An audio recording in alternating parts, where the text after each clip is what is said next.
marka laga hadlayo jasiiradaha caalamka waa jasiiradaha ugu badan ee dalxiiska loo tago.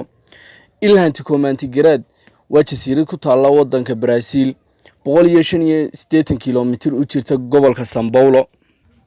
dhacdooyinka jasiiradan lagu xasuusta ayaa ahayd dhacdadii ka dhacday 2005. haddaba daawada channelka subscribe saar si uu ku soo gaaro muuqaalada xiisaha badan lambarta soo gelino.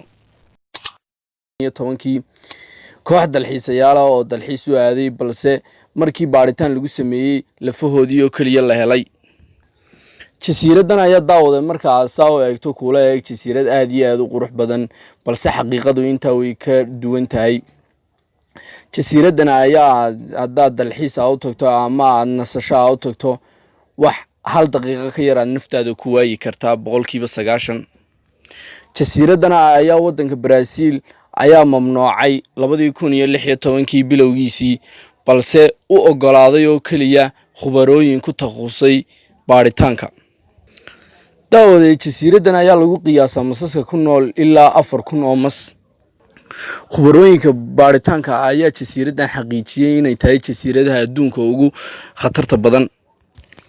jasiiradan ayaa xukuumadda dalka Brazil ay marar hore isku dayday inay gubto balse aan wax khatartii aan ka sii baayeen barteedii aan ka sii badanayso.